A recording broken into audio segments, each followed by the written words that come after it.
Good morning.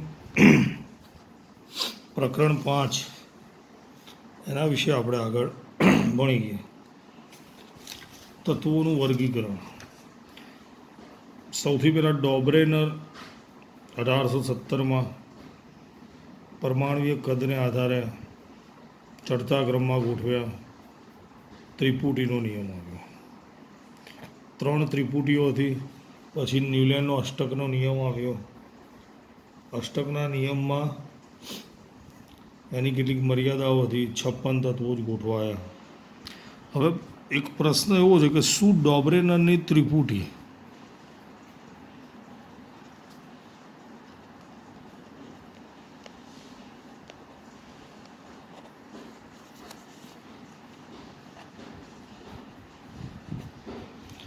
ન્યુલેન્ડના અષ્ટકના સમૂહમાં પણ જોવા મળે છે?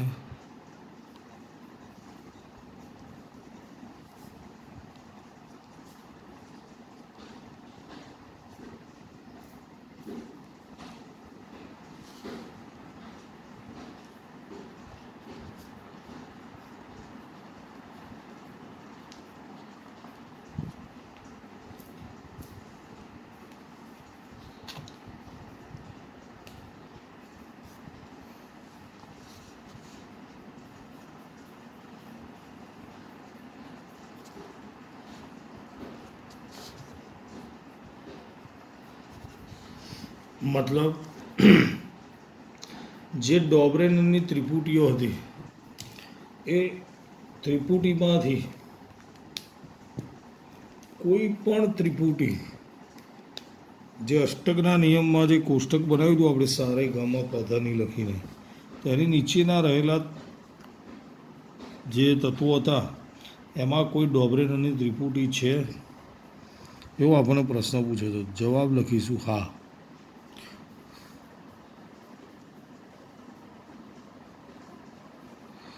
ડોબ્રેનરની ત્રિપુટી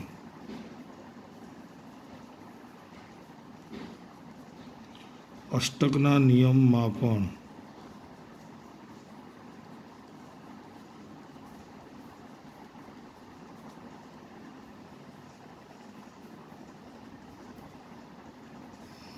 જોવા મળે છે. કઈ ત્રિપુટી? LINAK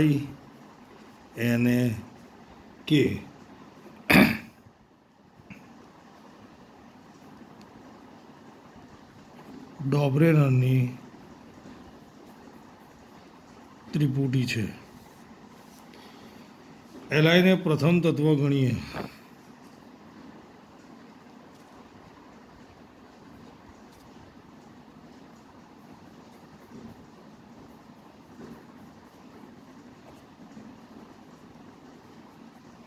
તો 8મું તત્વ Na છે.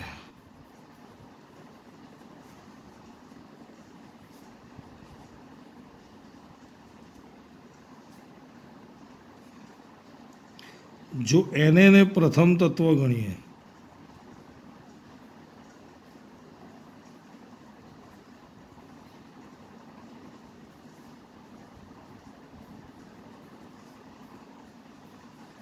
તો 8મું તત્વ K છે. ખ્યાલ ડોબ્રેનરની ત્રિપુટી. ન્યુલેન્ડના અષ્ટકના નિયમમાં શું હતું? પહેલા તત્વથી 8મા તત્વના ગુણધર્મો સરખાવો. એટલે આને પહેલું ગણીએ તો 8મું થાય, આને પહેલું ગણીએ તો આ 8મું થાય. બરાબર. જે આપણે કોષ્ટક દોર્યું તો એમાં રેની નીચે આ લખેલું હતું LINAK. બરાબર. આ જ પ્રમાણે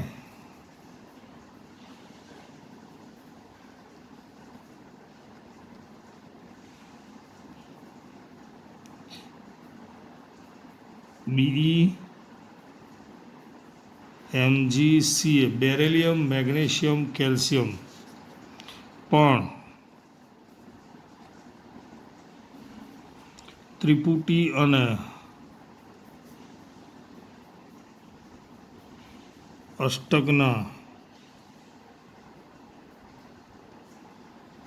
સિદ્ધાંતનું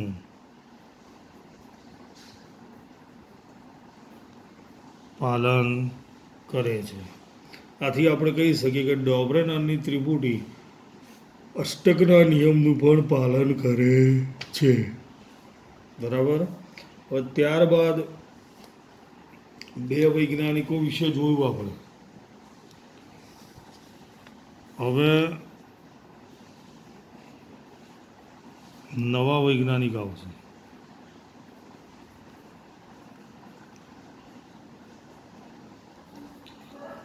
તત્વોના વર્ગીકરણમાં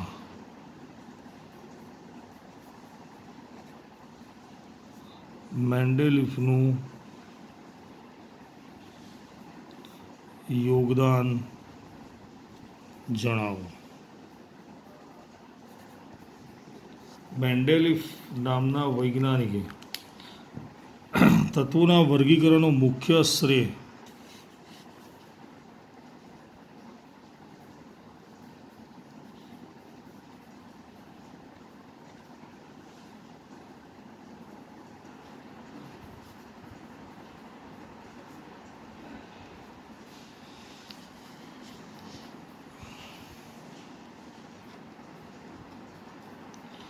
રશિયન રસાયણશાસ્ત્રી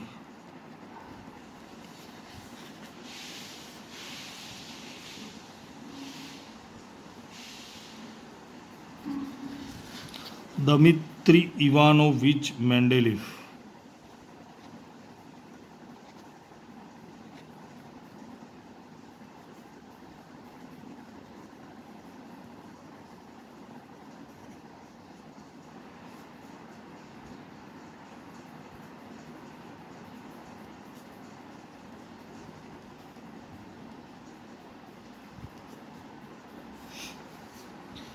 મેન્ડેલિફ છે તત્વોના પરમાણવીય દળ. હવે મેન્ડેલિફે ગોઠવણી કેવી રીતે કરી? મેન્ડેલિફે તત્વોના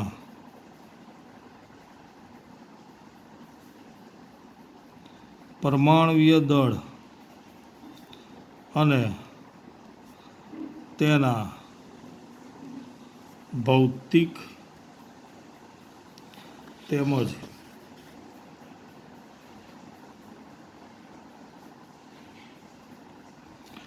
રાસાયણિક ગુણધર્મો વચ્ચે સંબંધ તપાસી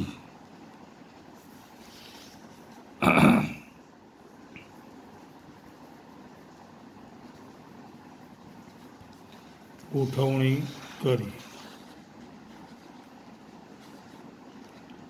ઓક્સિજન અને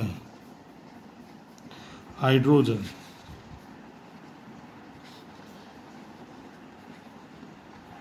વધુ સક્રિય હોવાથી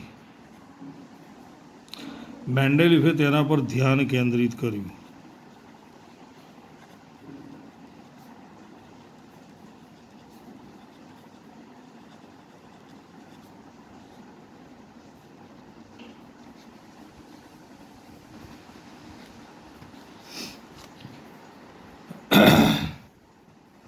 ઓક્સિજન સાથે પ્રક્રિયા કરવાથી ઓક્સાઇડ, હાઇડ્રોજન સાથે પ્રક્રિયા કરવાથી હાઇડ્રાઇડ.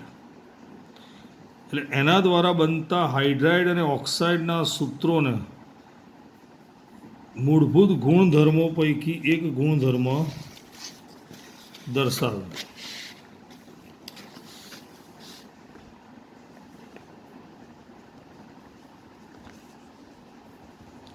તેના દ્વારા બનતા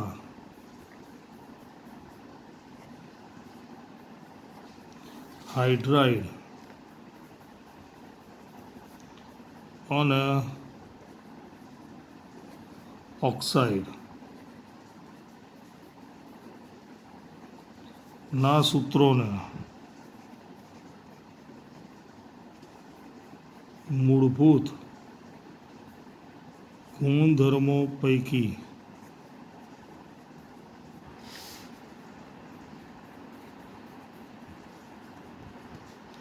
એક ગણાવ્યો. ત્યારબાદ તેણે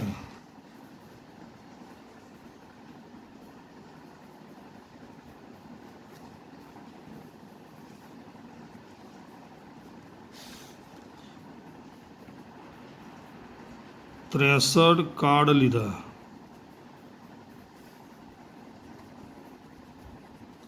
તેના પર ગુણધર્મો લખ્યા.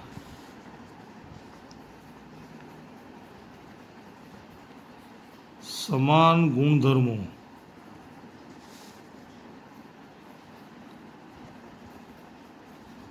ધરાવતા કાર્ડને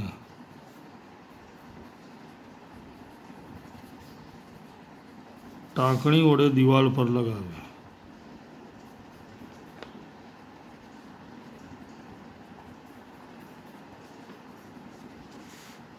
તેમણે જોયું કે મોટા ભાગના તત્વોને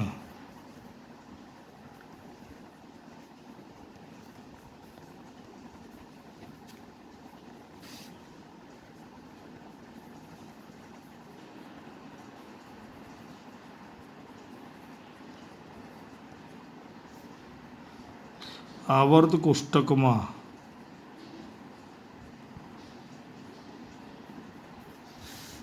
સ્થાન મળી ગયું હતું.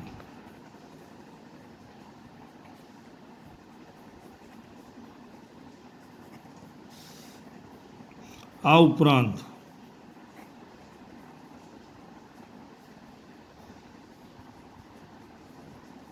તત્વો પરમાણુય દળના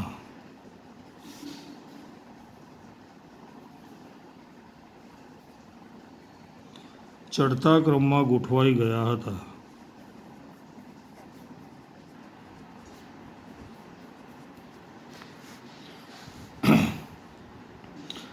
જુઓ એમણે શું કર્યું કે જે કુલ તત્વો હતા એમની પાસે 63, બરાબર. એમણે આવા 63 કાર્ડ લીધા. ચલો સૌથી પહેલાં સમજી લો કે એમણે લીધું સોડિયમ. કેવી રીતે એમણે કર્યું? સોડિયમની પ્રક્રિયા કરી ઓક્સિજન સાથે, એટલે આ બન્યું. પછી સોડિયમની પ્રક્રિયા કરી હાઇડ્રોજન સાથે, એટલે આ બન્યું.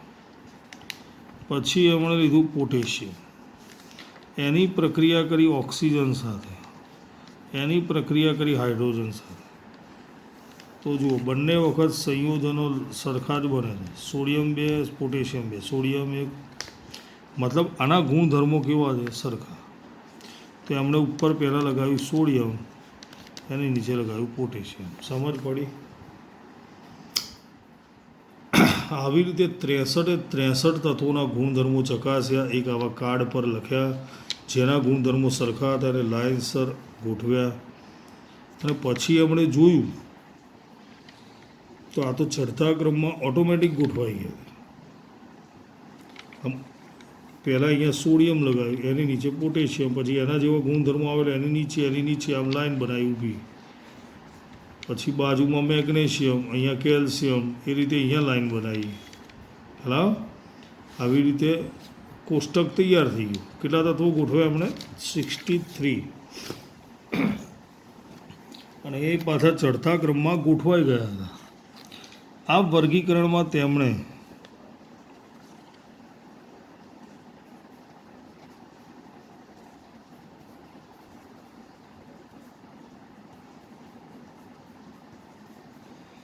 અવલોકન કર્યું કે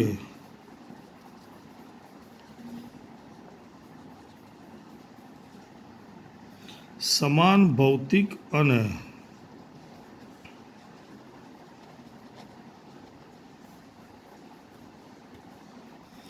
રાસાયણિક ગુણધર્મો ધરાવતા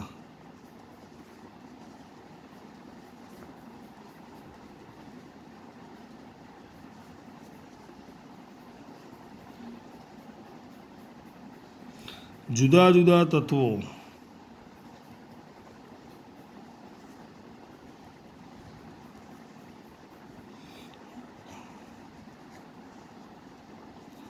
નિશ્ચિત વિરામ પછી ફરી આવે છે. તેના આધારે મેન્ડેલિફે નિયમ રજૂ કર્યો.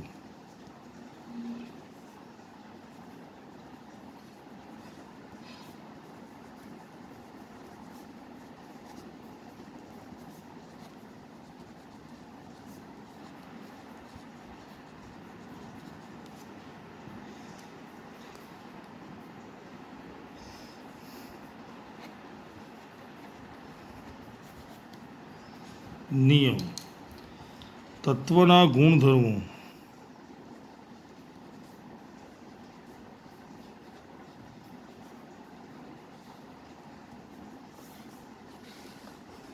તેના પરમાણુવીય દળના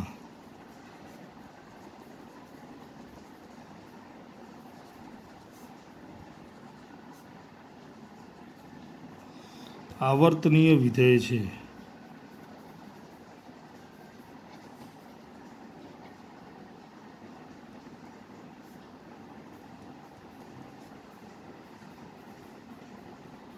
કહેવાયું.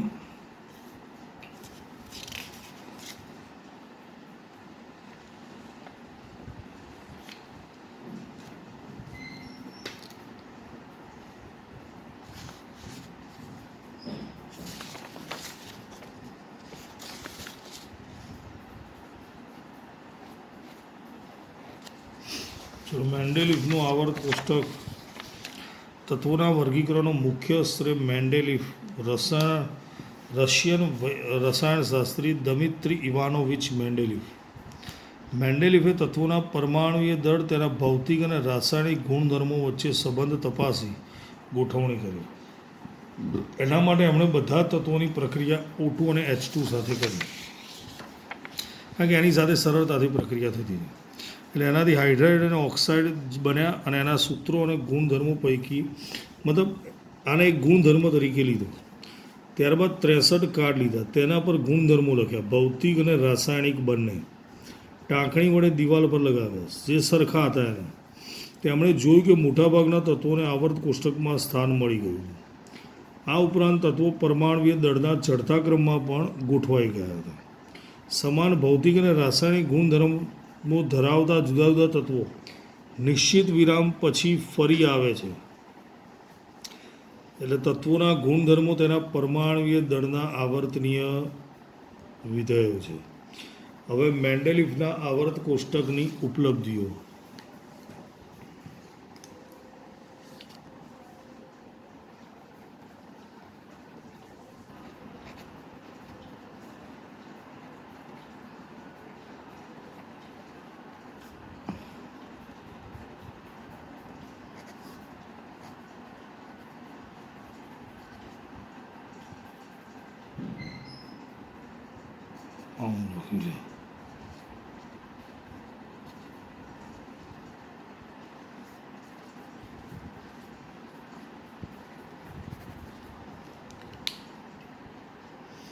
ચલો આવર્ત કોષ્ટકમાં તત્વોની ગોઠવણી દરમિયાન વધુ પરમાણુવીય દળ ધરાવતા તત્વોને ઓછું પરમાણુવીય દળ ધરાવતા તત્વ કરતાં પહેલાં મૂકવું પડ્યું. આમ તો પરમાણુવીય દળના ચડતા ક્રમમાં છે, પણ ક્યારેક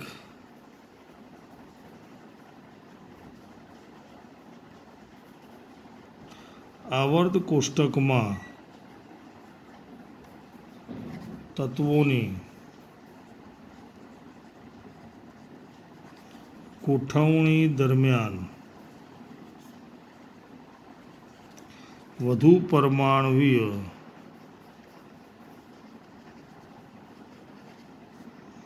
દળ ધરાવતા તત્વને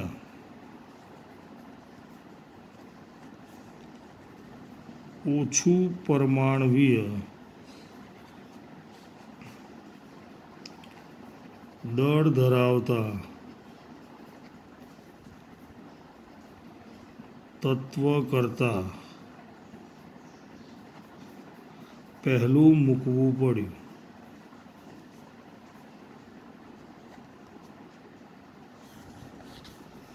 જેમ કે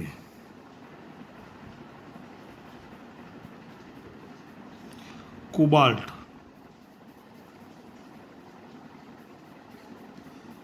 કૌંસમાં એનું પરમાણુય દળ લખેલું છે, એને નિકલ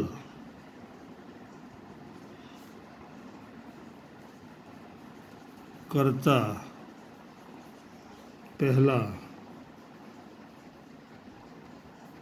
ગોઠવવામાં આવ્યું. બંનેમાંથી કોબાલ્ટનો પરમાણુય દળ વધારે છે 0.02, 0.2, પણ કોબાલ્ટ પહેલાં આવે છે, નિકલ પછી આવે છે.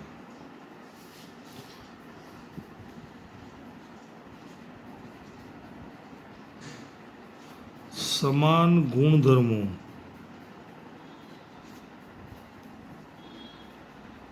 ધરાવતા તત્વોને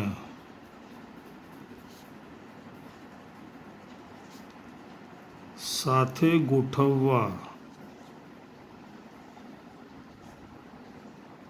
તેના ક્રમ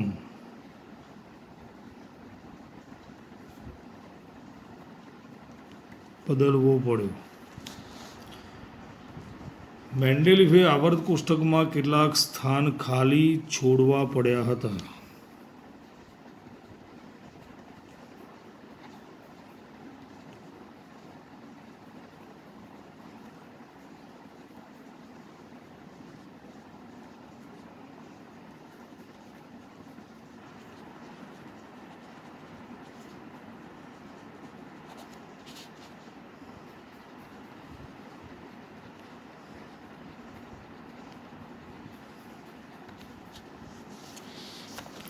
આ ખાલી સ્થાનને ધ્યાનમાં ન લીધા આ ખાલી સ્થાનને ધ્યાનમાં ન લીધા તેમજ નહીં શોધાયેલ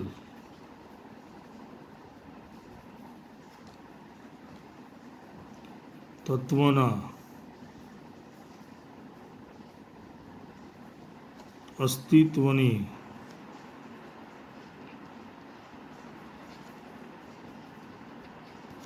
આગાહી કરી. મેન્ડેલિફે, ચલો પહેલાં આટલું સમજ પડી. આવર્ત કોષ્ટકમાં તત્વોની ગોઠવણી દરમિયાન વધુ પરમાણુય દળ ધરાવતા તત્વને ઓછું પરમાણુય દળ ધરાવતા તત્વ પહેલું મૂકવું પડ્યું. કોબાલ્ટ અને નિકલ કરતાં પહેલાં ગોઠવ્યું. કેમ? તો કે ગુણધર્મોને આધારે ગોઠવણી કરવાની હતી. તો આ રીતે લાઇનસર ગોઠવેલા હોય તત્વો, સમજો કે અહીંયા બે તત્વો ગોઠવાઈ ગયા છે, સોડિયમ મેગ્નેશિયમ, પછી બે આવ્યા કે અને સીએ. હવે સીએ અહીંયા આવે છે અને કે અહીંયા આવે છે. તો કે અને એના એમજીના ગુણધર્મો સરખા છે નહીં, આ બેના પણ નથી. તો શું કર્યું? કેને અહીંયા ગોઠવ્યું, સીએને અહીંયા ગોઠવ્યું. એટલે ગુણધર્મો સરખા થાય એના માટે આ ગોઠવણી કરવી પડી. કેટલાક સ્થાન ખાલી છોડવા પડ્યા, ધ્યાનમાં ન લીધા, પણ આગાહી કરી. મેન્ડેલિફે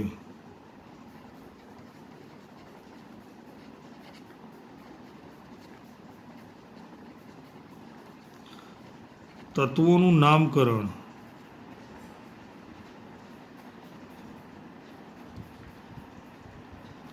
તેનાથી પહેલા આવતા તત્વના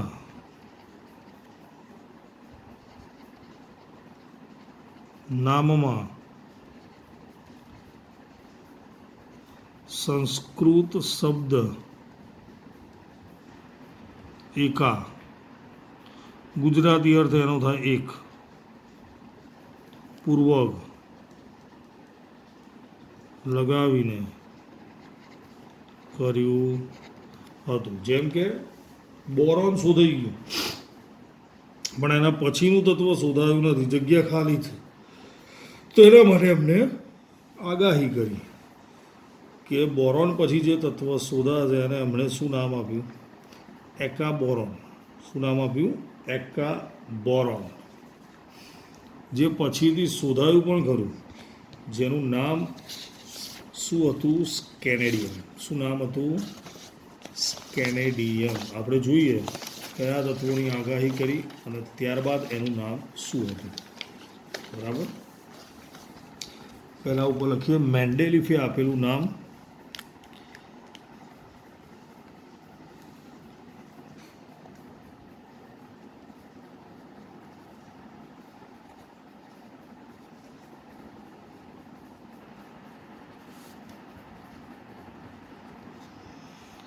પછી શોધાયેલ તત્વો.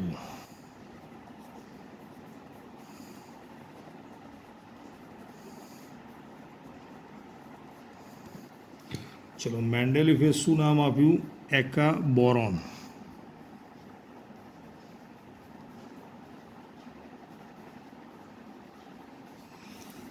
અને પછી કયું શોધાયું? સ્કેન્ડિયમ. પછી બીજું એક નામ આપ્યું એકા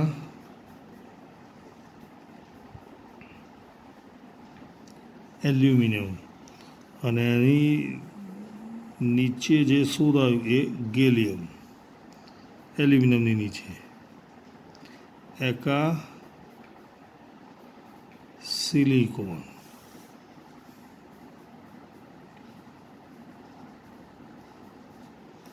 જર્મેનિયમ.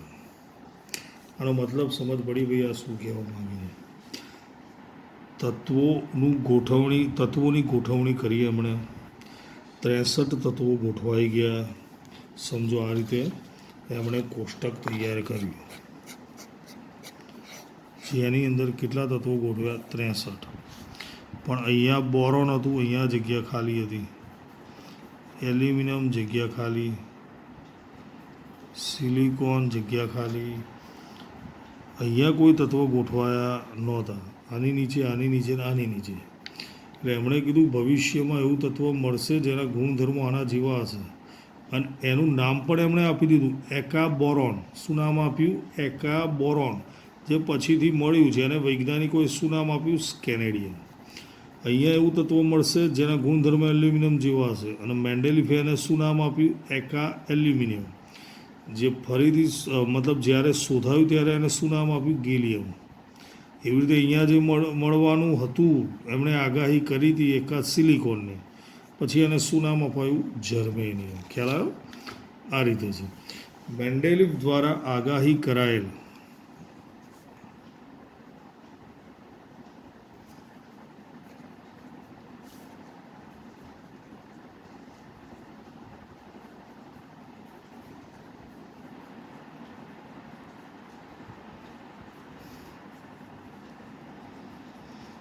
એકા એલ્યુમિનિયમ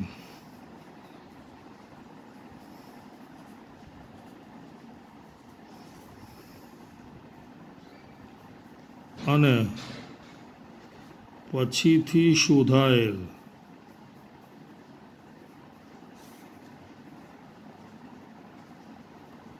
ગેલિયમ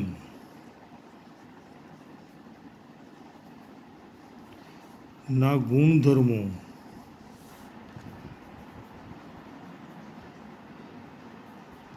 નીચે મુજબ છે.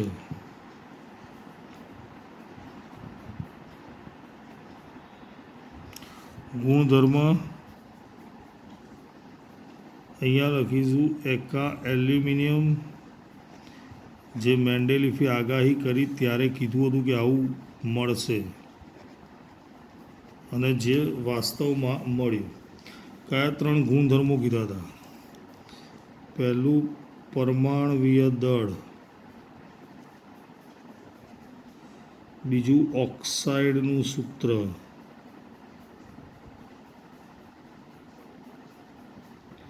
અને ત્રીજું હાઇડ્રાઇડનું સૂત્ર. મેન્ડેલિફે જ્યારે એલ્યુમિનિયમની નીચેની જગ્યા ખાલી રહી ત્યારે એમણે આગાહી કરી હતી કે 68 જેટલું પરમાણવીય દળ ધરાવતું તત્વ મળશે જેનું ઓક્સાઇડનું સૂત્ર E2O3 હશે અને હાઇડ્રાઇડ ક્લોરાઇડનું છે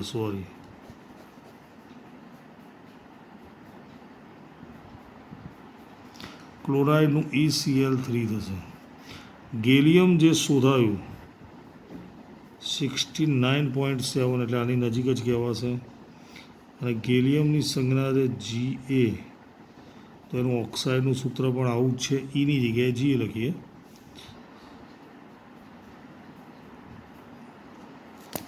મેન્ડેલિફે જે આગાહી કરી,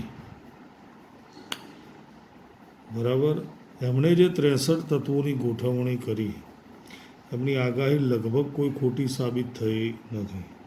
એમણે ફક્ત 63 તત્વો ગોઠવ્યા, પછી એના આધારે આધુનિક આવર્ત કોષ્ટક બન્યું, જેની અંદર અત્યારે હાલ કુલ 118 તત્વોને સમાવી લેવામાં આવ્યા છે.